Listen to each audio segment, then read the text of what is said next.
Bogus म्हणणाऱ्या भारूड अधिकाऱ्यांना मुख्यमंत्र्यांनी त्वरित निलंबित करावे.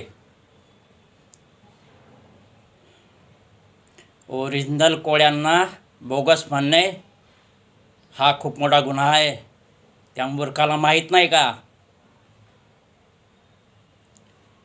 50-60 वर्षापासून आमचे कोळी बांधव लढा देत आहेत आणि मुंबईत मुख्यमंत्र्यांसोबत चाललेली बैठक आमच्या बाजूने निर्णय लागण्याची वेळ आली असताना, आमचे बांधव व्यवस्थित मांडणी करीत असताना ऐन वेळेवर चुकीचे अधिकारी आम्हाला बोगस म्हणतात. यांना मुख्यमंत्र्यांनी तत्काळ निलंबित करावे आणि मुख्यमंत्र्यांनी 10-15 दिवसामध्ये त्वरित बैठक लावावी. आचारसंहिता लागण्या अगोदर लवकर निकाल लावावा.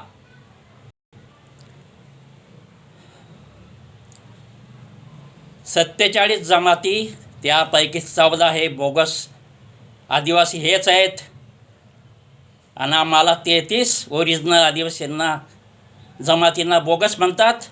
आमचे अनुदान हे लुटमार करीत आहेत. सरकार जर काही यांना पाठीशी घालीत असेल तर आम्ही समजू की हे जे अनुदान लुटमार करीत आहे यातही तुम्ही सहभागी असाल. काय यांना पाठीशी घालतात? काही आवश्यकता नाही बैठक लावण्याची, डायरेक्ट निर्णय करा. खूप झाला आता. मुख्यमंत्र्यांनी आचारसंहिता अगोदर जर आमचा निकाल लावला नाही, आमचे प्रश्न सोडवले नाही, तर येणाऱ्या विधानसभामध्ये तुम्हाला आम्ही धडा शिकवणार. आणि कोळी समाज बांधवांनो, संपूर्ण महाराष्ट्रामध्ये सत्ताधाऱ्यांचे उमेदवार पाळा.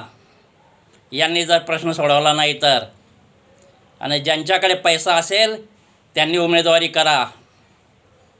आता खूप झालं यांचे नाटकं. सर्वांनी संघटित व्हा. अन्याय सहन नहीं करेंगे. बहुत हो गया इनका नाटक. आणि ह्या बोगस म्हणणाऱ्यांचा जाहीर निषेध करा. सर्व महाराष्ट्रभर, सर्व जिल्ह्यामध्ये यांचे पुतळे जाळा. पेटून उठा कोळी समाजाने.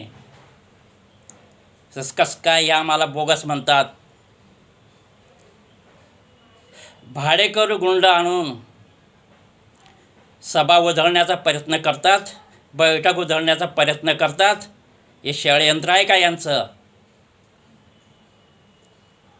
खबरदार, आम्हाला वाल्या व्हायला भाग पाडू नका. आम्ही जर वाल्या झाले ना, तुम्हाला पळायला कुठेच मार्ग सापडणार नाही. आम्ही जोपर्यंत शांत आहे तोपर्यंत शांत आहे. तुम्हीच आम्हाला क्रोध करण्यात भाग पाडित आहेत. आम्ही एकालाही सोडणार नाही. आमच्या रस्त्यात येऊ नका. सरकारने सुद्धा लवकरात लवकर निर्णय घ्या. बैठक लावा किंवा निकाल द्या आमच्या बाजूने. आमचे लोक कोर्टात, हायकोर्टात, सुप्रीम कोर्टात जाऊन निकाल आणतात. व्हॅलिडिटी मिळते. जजसुद्धा आमच्या बाजूनं आहे. आमच्या बाजूनं म्हटल्यापेक्षा रेकॉर्डनुसार, पुराव्यानुसार आमच्या बाजून ते निकाल बरोबर देतात, न्याय करतात. आणि तुम्ही कसं काय बोगस म्हणतात? खबरदार. कोळी समाजानं संघटित व्हावा आणि सर्व जिल्ह्यामध्ये, हे मी आता यूट्यूब चॅनलवर पाठवत आहेत, सर्वदूर हे बातमी पाहावी, व्हिडिओ पाहावा आणि जागृत राहावे. यांना नाही प्रश्न सोडवला तर विधानसभेमध्ये पाळायचं आहे. आणि ज्यांच्याकडे पैसा असेल त्यांनी उमेदवारी करायची आहे.